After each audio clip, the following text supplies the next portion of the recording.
The storm had raged through the night, turning the peaceful valley into a watery battlefield.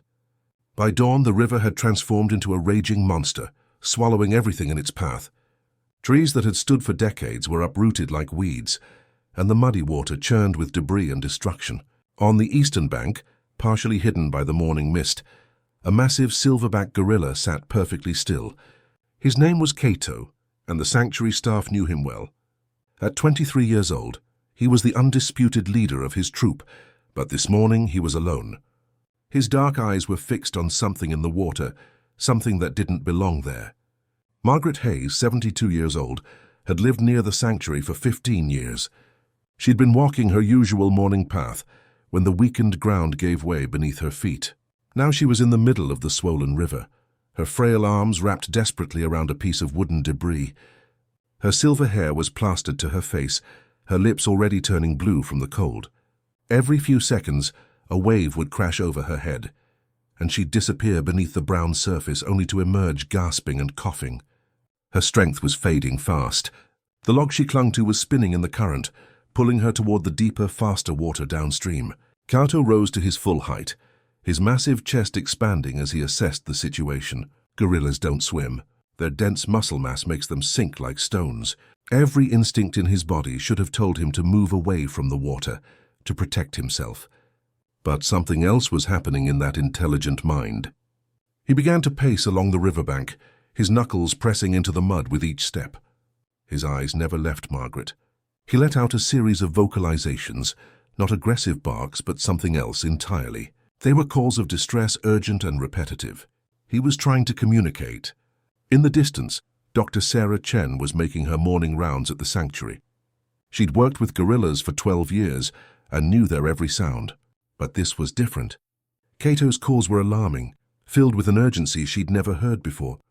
She grabbed her radio and started running toward the sound. Margaret's grip on the log was failing.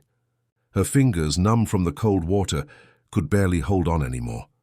She looked toward the shore and saw the massive gorilla watching her.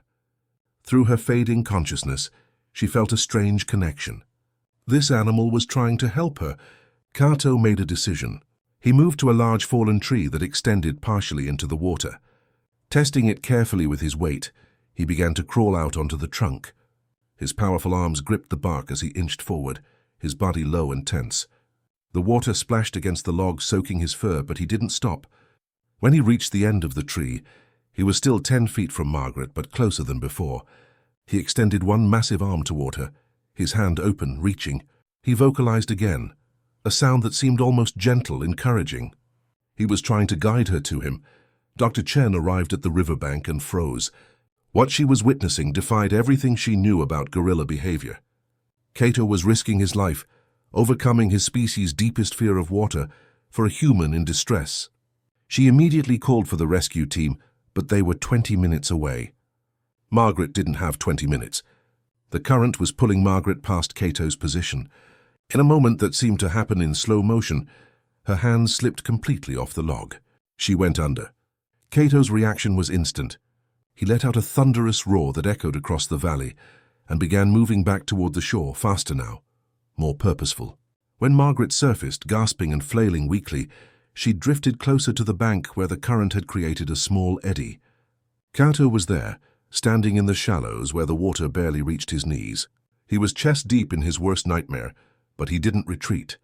As Margaret's body was pulled into the eddy, spinning in the gentler current, Cato waded in deeper. The water reached his waist. His face showed visible stress, his breathing heavy, but his eyes were locked on the old woman. When she came within reach, he grabbed her. His massive hand closed around her arm, firm but careful. With strength that seemed effortless, he lifted her partially out of the water and began moving backward toward the shore.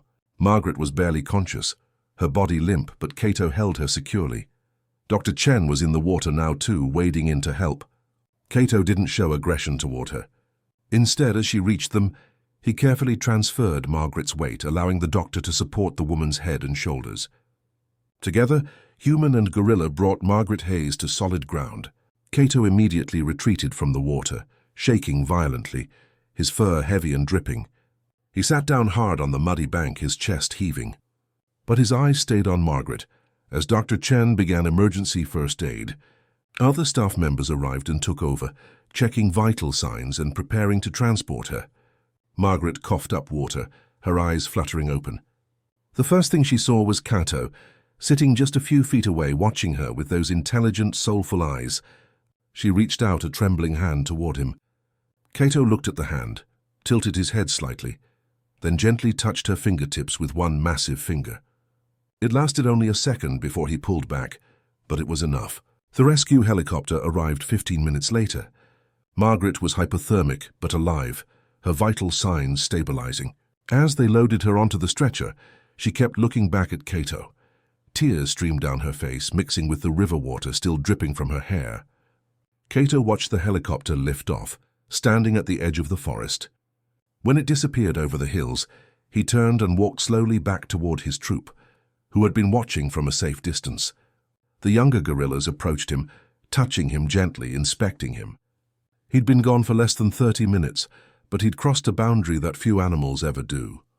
Dr. Chen stood alone on the riverbank, her mind racing to understand what she'd witnessed.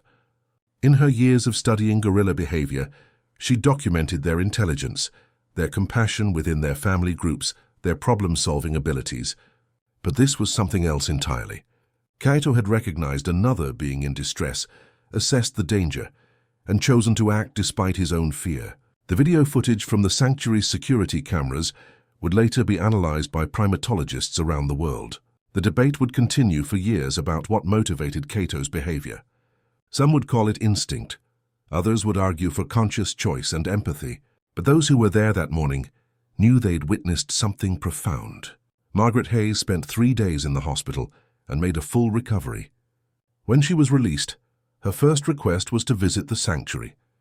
The staff wasn't sure how Kaito would react, but they agreed under careful supervision.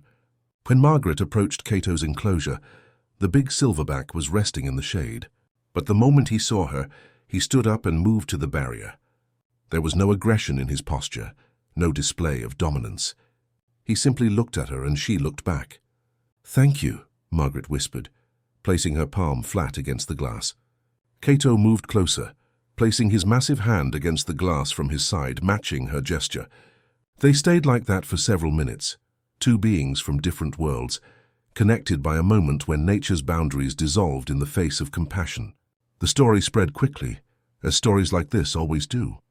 News outlets picked it up, scientists requested the footage, and people around the world marveled at the gorilla who couldn't swim but went into the water anyway. But for those who knew Kaito, it wasn't surprising at all. They'd always known there was something special about him, a depth of understanding that went beyond instinct. 6 months later, Margaret Hayes established a foundation to protect gorilla habitats and fund sanctuary operations. She'd found her purpose in the river that almost took her life. Kaito became a symbol of the profound intelligence and emotional capacity of great apes, living proof that compassion isn't a uniquely human trait. On quiet mornings, when the mist rolls through the valley like it did that day, staff members sometimes see Kaito sitting near the river's edge. He never goes close to the water anymore, but he watches it, perhaps remembering the morning he conquered his greatest fear to save a life. The boundary between human and animal isn't as clear as we sometimes think. We share this world with creatures of remarkable intelligence and surprising grace. Kaito's story reminds us that heroism doesn't require words, that courage can exist in a heart that beats differently from ours, and that sometimes when life hangs in the balance, we're all just souls trying to help each other survive.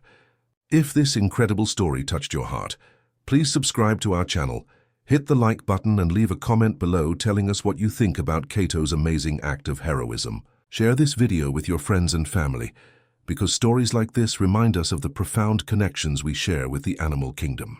Your support helps us bring you more inspiring stories of compassion and courage from the natural world. Don't forget to turn on notifications so you never miss our next amazing story.